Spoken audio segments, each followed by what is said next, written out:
Welcome to the Waiver Wire Show. Brian McFadden here with Kevin Phillip Fox, bringing you the playoff edition of the Waiver Wire Show. Going to do it a little bit different, Kev. I don't think they need top 10 from each of us because chances are, if you're listening into this, there's probably only a handful of teams left in your league at this point. Probably, yeah. I mean, 4 is the average, right? This is semifinal week, so we probably are going to lose about 2/3 of our audience. And then next week, probably we're going to be down to that last small percentage of you who are still kicking. There could be people out there so obsessed with the waiver wire that even when they're out, they're still listening and watching us, Kev. You never know. The best way to be prepared for the following year is to not take any reps off and to prepare for it. I'm serious. The Consolation Bowl, go out there and win it. You know what I mean? Like totally. You got to get as many reps as you can of meaningful fantasy football. Yeah, so every Consolation Bowl I'm in, I'm setting my lineup. I'm maximizing, looking up matchups. Like I'm in it to win it until the very end. So let one of these playoff teams say something to me, Brian, about picking up a player that they wanted. When if the league settings allow, go out there and go get yourself these guys. Go out there and win your bracket for real. Yeah, and like you said, how about steal a waiver wire guy from a playoff team that needs it? They got in, you didn't. Screw them. Target the ones who hurt you. That's the way to do it. There you go. So since we are going to switch things up slightly this week, we thought we would just give each of us our top recommendation at each position. So we'll do one quarterback, a running back, wide receiver, tight end, and even a defensive / special teams if you do that in your league. Hell yeah. As usual, I fully expect our lists to be completely different. We don't go over them with each other ahead of time. No, sir. Kev, are you ready to just dive in and do this thing? I'm ready to dive right in, man. I'm super stoked. I went deep for this one, Brian. None of mine are even 40% rostered because I went by the standards of the only league that I'm still in, which is a 14-man double flex league. So you're going to see some names today, let me tell you.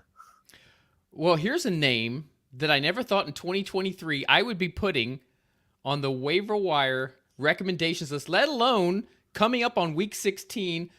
But if you need a quarterback, how about some Joe Flacco? Yeah, I love it. I love the pick.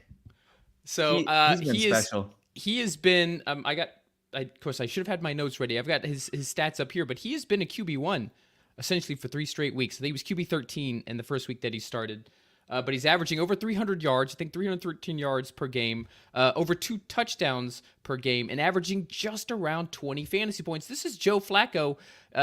He's 38 years old, full-on beard, clearly the oldest person on that Browns roster, but he's been the best quarterback they've had this season.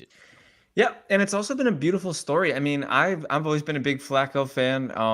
Seeing him rally the troops. I don't know if you saw the post-game the post-game speech in the locker room where he was talking to the guy. You got to watch it, man. He's rallying the troops, talking about how lucky they are to be out there doing it. It's a great pick, honestly. I would definitely throw Flacco in your lineups this week if you have a chance. Unless this guy's available, then I do think I would target this guy. His name's been all up in my mouth all year. I happen to really like this player. And I happen to all really up in your like, mouth. That's a strange expression. It's an expression. You say their names in my mouth, like you've been talking about them a lot. I learn something new every day. I like to say it must be the youth, but I'm getting up there, Brian. I'm losing touch too. I'm looking at Gardner Minshew of the Indianapolis Colts. He plays the Falcons this week. He's coming off of a stretch run. Sneaky good D, though. Sneaky good D, but they are green against QBs. I'm a big sucker for the colors. I'll say this. I didn't mention that Joe Flacco gets a very juicy Houston matchup. Yeah. Texans been very nice to quarterbacks this year. It would be a coin flip for me between Gardner and Flacco. It would depend on the scoring settings. But you're looking at, for Gardner, you're looking at QB 13, QB 12, QB 19, QB 6 in his last 4 games. Pretty solid little stretch there. And it's dire straits. If you don't have Josh Allen, Jalen Hurts, Dak Prescott, any of those guys who brought you to the dance, then, pivoting at this point is not great. I have a question for you, Brian. Do you think Jordan Love is a viable play this week? Carolina. Well, he has the capability. He's got the weapons. The offense was not the problem last week against the Bucs. It was more the defense. Love still looked pretty good. Would you play either of our guys over Jordan Love? I kind of would go Flacco Flacco over both. against the Texans. Okay. You Uh, know?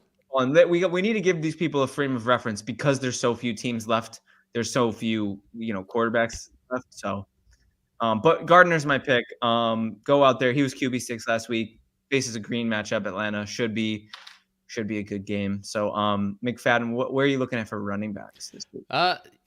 I'm going to repeat what I said in the first line. In 2023, did not expect to go out and get this guy on your waiver wire. A former wannabe fantasy darling who has found himself as RB1 at least until Isaiah Pacheco comes back. How about a little Clyde Edwards-Helaire?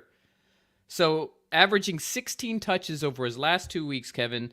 16 points and an RB10 finish last week. We saw that amazing go up and get it touchdown on the touchdown reception from Patrick Mahomes. Yeah, that was and beautiful. A great Raiders matchup coming up in week 16. Now, we don't know if Pacheco's back. We know he had an arthroscopic shoulder cleanup, so he did have a surgery. There's a decent chance he misses another game, in which case, in this Chiefs offense against a juicy Raider division matchup, fire up Edwards-Helaire if he's on the waiver wire.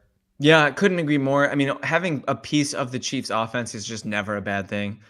This is probably the year that you're the least excited. That piece is Sky Moore or that's a good point. That's a good point. I guess meaningful piece. Yeah. But I've been a beneficiary of the play your Chiefs strategy over the years. So I like the pick, especially in the playoffs. I believe they play the Raiders, which should be Raiders very favorable game script. Yep. For them. At my home. name, similar to yours, it kind of is contingent upon an injury. I'm a little nervous about Pacheco playing, to be honest with you. I heard some steam that he was trending towards playing, but I don't know what. You're right. He did just have surgery, so I don't know how much I either trust it or how much I would think that they're going to lean into him as like the battering ram that he is. Because imagine having surgery, stitches on your body, and then running the way Pacheco runs. Like, I just don't like that formula personally. Yeah. That's a recipe to get those stitches just ripped open. They'll explode upon contact. But I'm looking. First run. Yeah, I'm looking at Raiders running back Zamir White. Had a nice little game. Thought about White. Thursday Night Football. Yeah. Josh Jacobs is in a similar boat. We don't really know about Jacobs or by the Pacheco, way, so Ty Chandler, who I've been singing the praises too of late now. Too late. He is not on the waiver wire. Hopefully you already got him. Hopefully you got him like the 3 previous times I recommended him. What a game. What a game. What a stud. But yeah, I think Zamir White in a situation, on the other side of that game, right? You can't really beat the Chiefs anywhere, but I do think that because they do have a pretty sound defense, but I do think that Zamir White, based on volume, based on got in the end zone last week. I think he's a good. If Jacobs is out, I think he's a great play this week. All right, let's move on to wide receiver. This is a guy that we have mentioned on the show a few times, a darling of yours. This whole team has been a darling of yours since the Here we go. Yeah, baby. Noah Brown. I love it. Wide receiver that I'm recommending. 8 receptions on 11 targets last week with Case Keenum at quarterback. And right before we started recording, it came out that it looks like it's going to be Case Keenum again. Unfortunately, no CJ Stroud. Not officially, but it seems to be leaning that way. Hate to see it. But if you're in full PPR, Noah Brown was a top 10 wide receiver last week. 8 catches, 82 yards in week 15. Still TBD if Nico Collins is going to be back, and even if he is he back to full strength? Obviously, we know Tank Dell's out for the season. Noah Brown is the de facto wide receiver 1 in a game against the Browns that the Texans need to win. The Texans are tied for first in the AFC South. It's lunacy what's going on in the AFC this season, Brian. I scrapping and clawing is an understatement for every team in that playoff push. And the Texans, Keenum, we got Flacco, we got Minshew, we got Mason Rudolph. It is just what a season, what a story. So no game can be ignored. And I think the Texans will lean heavily into Noah Brown to try to go out there and win that game. So that's a great pick, I think. I went a little deeper, as I said. I don't think this is too contingent upon injury, but this player, he's breaking out and he's looking pretty unbelievable. I'm looking at Dontavian Wicks in Green Bay, Brian McFadden. This guy is a special talent, and it behooves him heavily that Christian Watson missed. Jaden Reed got knocked out of the game. Kind of seems like the Packers wide receivers are a revolving door. and they're all kind of in a similar boat of like they're all either rookies or second-year players who are unbelievable athletically and jump off the film. So I think I like Dontavian Wicks this week. A little more of a dart throw than yours. I think Noah Brown is kind of like I think Noah Brown is like if you can get your hands on him and Keenum is throwing him the ball, I do think it's worth it to plug him into your lineups because they clearly have chemistry. But then again, Noah Brown might just be a good receiver. He had chemistry with Stroud too. But I like what I've seen from Dontavian Wicks. He went 6 for 97 last week. The chances that Dobbs, Watson, Reed, and all them are healthy for a whole game seems to be 0%. So throw Dontavian Wicks out there and hope for another 6 for 97. You did mention earlier the Packers facing a tough matchup through the air, which also because they're right. really bad against the run. Unless you're Arthur Smith and Bijan fire Robinson. Up your Aaron Jones shares this week, maybe big time. Well, Kevin, I have a question for you. Do you ever find it hard to keep up with all the different bets that you've made against your friends? It's collection time, right, Kev? It's the end of the season. Yeah, it is definitely. I find it very hard, Brian, and I appreciate you bringing up a solution possibly. Well, I'm here to help you, Kev. You know how I do. You got to find out who's paid. You want to find out who hasn't, what were the terms, etc. That's a lot to keep track of, especially with all the fantasy leagues that you manage, Kev. Well, Guess who's here for you? We've partnered with this cool new app called Cut. You can see the graphic here if you're watching on YouTube, KUTT. They formalized the whole process so that you don't have to check the notes on your phone or scroll endlessly through that group chat. It's essentially a better version of Venmo, but for betting, with a bunch of social features that make it like a betting social network. Cut tracks all your bets, allows you to create your own terms, introduces you to other fans, and perhaps most importantly, ensures that Kev gets his money right before Christmas time. That's what I'm talking about. They also give you cash back on every single bet you make on their platform. Just go check them out at cut.com. That's KUTT, or on Instagram at cutbet. You'll see that we're doing a few collaborative posts with them, a few cool social stuff. So once again, you're watching on YouTube, check out the graphic KUTT Cut so that Kevin can get paid. That sounds like a need, Brian. You mentioned holiday season. That sounds like it's time to collect. Shopping time. The rent's due, baby. Come on, give me my money. All right, let's move on. We've got the tight end position up next.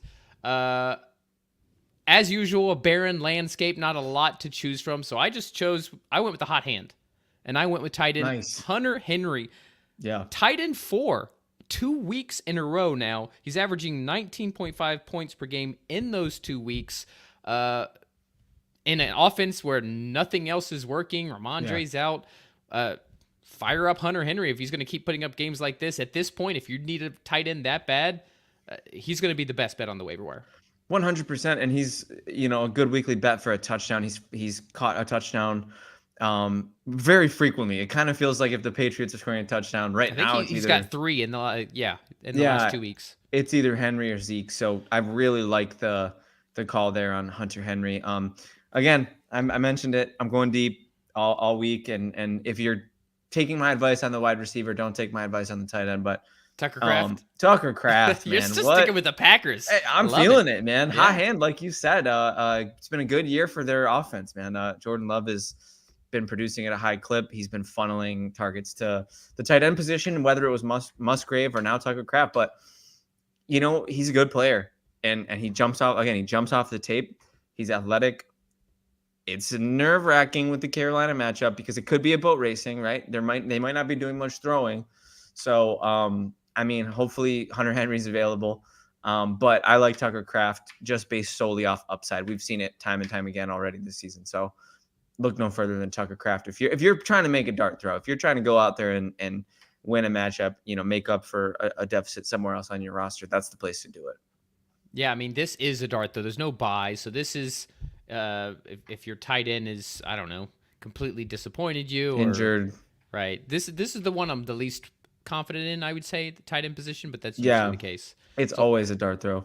Let's close it out. We're going to do a defensive special team streamer because that does come in handy if you're playing in the league, typically redraft, where you are playing defenses. Defenses, in my opinion, are a week-to-week play. It's rare that you get a defense and just leave it on there. There's like 3 or 4 every season you can count on weekly. Usually, this is the kind of crucial information that could end up winning you your playoff matchup. And so for this week, I'm going to go. And by the way, I only went with teams that were under 50% rostered. Yeah. I'm going to go with the Denver Broncos. They have been a top 9 defense in 5 of the last 7 weeks. It was one of those things that people didn't really get around to because they were so bad. We know they let up 70 points to the Dolphins earlier in the season. But they recovered to be one of the better defenses, a top 10 defense over the last few weeks, coming off a rough game, but they have the Patriots offense in week 16. I think we see a bounce back. I know I just talked about Hunter Henry, but he's touchdown dependent. The Broncos defense has been very solid, has been pretty consistent.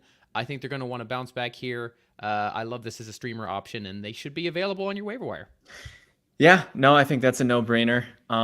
They've been so resurgent, it's not even funny. You do kind of have to pretend you didn't see what happened the other night, but they've been motivation. Yeah, motivation. Right. But they have been on an unbelievable tear second half of the season. They're the reason the team is as competitive as they are in the AFC playoff picture down the stretch. So I love the pick. I mentioned it earlier. I'm going deep, Brian. You going Packers again? This one is 11% owned, and it's okay. uglier than you would imagine. It's not one that's going to feel good. I don't feel good about it. It is the team I'm streaming this week because it's between them and Houston, and I decided to, because of Joe Flacco and how hot he's been, I decided to pivot off Houston. I'm playing the Bears defensive special teams against the Cardinals. The Cardinals were a nightmare last week. Bears defense has been sneaky good, and pick 6 last week. Tremaine Edmonds, my boy, got in the end zone. They picked off Flacco 3 times. I know I was singing Flacco's praises, but he did have 3 interceptions. Hey, you can throw. Look at Jameis. You can throw 3 picks and be a QB1. It don't matter. Right. You go 30 picks and be a QB1. Literally, he was great that year. No, it's a no-brainer for me. You gotta take the bull by the horns. I want to say something like you got to be extreme sometimes. You gotta risk it for the biscuit, if you will. And Chicago, as ugly as it sounds on paper, scared money don't make money. That's you get it, Brian. Arizona they're a nightmare right now, and they were they were dog water last week. There's no other word to describe them. So hopefully they are this week again, and hopefully Chicago can get a couple more picks, maybe get another defensive touchdown, and go out there and win your week. That is it. Like I said, we're just going to get the positions this week. So as we wrap up, any last words of advice, wisdom, any? Yeah, I appreciate that. I saw the opportunity to speak because I've been reeling, Brian. I mentioned to you in our dynasty league, Superflex, I lost by 100 points to Joe, your co-founder. 1-0-0 in the playoffs. 100 points. Yep. Yeah. And my guys are. I wish we had a sound effect. Wah, wah, yeah. Wah. What's the Marv Levy quote? You ever hear the quote he read to the Bills after they lost all those Super Bowls? Little I bleed a while, but soon I'll rise and fight again. That's what I'm saying to my guys right now. They're not taking it very well. They're just throwing things at me. But I saw a tweet that said, "You do not have your first round pick either." That's I'll dry my tears with Anthony Richardson's contract. I picked him up in that trade. But here's what I want to say. I saw a tweet that said making it to the fantasy football playoffs is a skill. Winning a fantasy football championship is luck. And I'm inclined to agree with that. Stay strong, stay positive. If you're out, don't worry about it. Like I said, keep going through the motions, get your mental reps in, come back stronger next year. Fantasy football is a fickle mother. And at the end of the day, we play it because we love it. And stay strong, stay positive, stay locked in. Don't get cute. Don't overthink it. You know how to set your lineups. That's a big one. That's a big one too. Yeah. All right. Last season, I just went really quick. I almost benched Mike Evans in the championship for Christian Watson, and Mike Evans ended up scoring 54 points and being the reason I won. Just start your studs. Start your studs. Yep. And use our waiver wire picks if you really show up on Thursday, right? Thursday. Yes. That's the next thing. We will be back again this Thursday with the Pro Football Demon for the Fantasy Q&A show. We're going to be doing that for at least the next 2 weeks. We're going to keep that show going in some format. We're still thinking about what that's going to be, but that's every Thursday at 7 Eastern, 4 Pacific. We will be doing the Waiver Wire show one more time next week. So if you've made it to your championship game or you just want to listen to us talk about waivers for whatever reason, to join us at this time, 9:30 Eastern, 6:30 Pacific. Next Tuesday, it'll be the last Waiver Wire show of the season. take Kevin's advice. Listen to his sage wisdom. Start your studs. We hope that you win your matchup, and we hope that you join us next week or join us Thursday on Fantasy Q&A. Good luck.